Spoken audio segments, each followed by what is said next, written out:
Bonjour ou bonsoir, tout dépend à quelle heure vous écoutez ce podcast de l'ODJ Media. Notre chroniqueur invité, Gabriel Bannon, partage son avis et ses réflexions dans un article qu'il a intitulé « Que fait l'Amérique avec l'argent de l'Irak ?» Alors écoutons-le dans ce podcast. L'auteur démarre son article ainsi. Malgré l'opposition de la France et l'absence d'un accord de l'ONU, les États-Unis ont envahi illégalement l'Irak en mars 2003. Laissant s'installer le chaos, après leur retrait il y a 20 ans, ils continuent de contrôler l'argent issu des richesses pétrolières du pays et l'utilisent comme moyen de chantage. Comme pour beaucoup de situations étranges alimentées par Washington, personne n'en parle. Est-ce que les grands donneurs de leçons ne seraient que des vulgaires profiteurs de guerre doublés d'escrocs hypocrites? En fait, l'argent de l'Irak est toujours sous contrôle américain. Depuis début décembre 2022, les commerçants de Bagdad s'inquiètent de la brusque envolée du billet vert. Il faut de plus en plus de dinars irakiens à l'achat d'$1, de 1470 jusqu'à 1750 dinars irakiens au marché noir à la mi-décembre. Une hausse de 45% du taux de change n'a rien d'anodin dans un pays qui, après des années de sanctions occidentales et de guerre civile, ne produit guère que du pétrole et importe à peu près toute sa consommation intérieure. L'opinion, habituée à une stabilité notable du change dollar-dinar irakien toutes ces dernières années, ne comprend pas. Le baril de pétrole se vend à des cours très élevés, entre 80 et 90 $, entre 75,58 et 85 €, la production a repris, elle voisine aujourd'hui les 4,5 millions de barils par jour, et, à en croire le précédent Premier ministre, les réserves publiques de devises frôlent les 100 milliards de dollars, 95 milliards d'euros. L'auteur poursuit son article en posant la question ainsi. Alors, comment expliquer cette pénurie du billet vert? Attention, la rue se mobilise, les premiers manifestants apparaissent et brandissent des pancartes sur lesquelles on peut lire « Hausse du dollar égale mort des pauvres et des enfants » ou « Où sont les parlementaires amis du peuple ?» Devant cette branca, le nouveau Premier ministre, en place depuis fin octobre 2022, Mohamed Shia al-Sudani, qui appartient au parti chiite Dava au pouvoir depuis 2005, botte en touche et annonce un changement de gouverneur de la Central Bank of Iraq, CBI, aussitôt remplacé par un de ses amis politiques. S'y ajoutent des subventions pour les produits de base, et la répression contre les changeurs du marché parallèle. La situation ne s'améliore pas.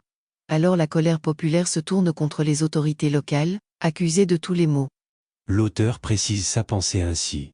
Personne, ou presque, ne rappelle que depuis le 22 mai 2003, les recettes en devises des compagnies pétrolières ne vont plus au trésor public irakien, mais sur un compte ouvert au nom de la CBI, à la filiale new-yorkaise du Federal Reserve System, la banque centrale américaine. Le dispositif a été mis en place au lendemain de l'occupation du pays, sous le gouverneur de l'époque, Paul Bremer, par un executive order, un décret présidentiel signé par le président George W. Bush. Il rappelle la zone franc, le franc CFA, et les devises d'une dizaine de pays africains gérés depuis Paris, une vieille histoire qui ne justifie en rien le hold-up américain. Motif invoqué alors devant les médias, la question non résolue à l'époque des réparations dues au Koweït envahi le 2 août 1990 par les divisions blindées de Saddam Hussein. La famille régnante Al-Sabah réclamait plus de 350 milliards de dollars, 330,68 milliards d'euros. L'accord s'est fait finalement en 2010 sur 52 milliards, 49 milliards d'euros, dont le versement s'est achevé en février 2022. Pour autant, à New York le compte CBI/Oil Proceeds Receipts n'est pas supprimé, et l'Irak ne retrouve pas, à ce jour, sa souveraineté monétaire et financière. Ce compte fonctionne comme tout compte bancaire depuis 20 ans, on n'en entend guère parler aujourd'hui. Chaque mois, un camion de 10 tonnes embarque des milliards de dollars depuis une enceinte de la Fed dans le New Jersey, puis dans un avion de l'US Air Force, destination Bagdad. Chacune des deux parties y trouve son compte.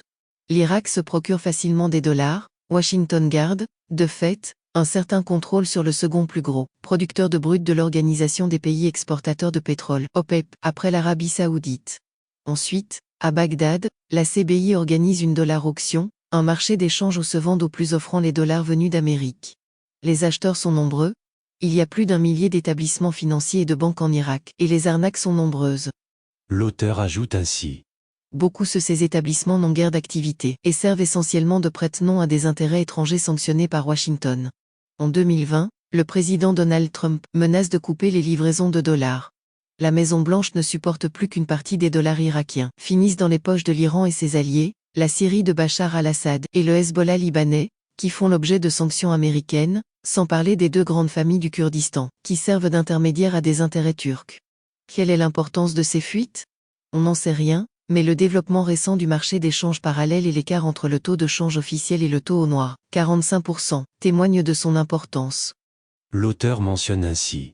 Mohamed Shia al-Sudani, depuis son arrivée au pouvoir, allié plus ou moins complaisant de Téhéran, provoque la fureur d'un bureau du ministère du Trésor à Washington, l'Office of Foreign Assets Control, OFAC, exaspéré par la kleptocratie sans frontières, qui règne en Irak depuis les années 2010 à 2012.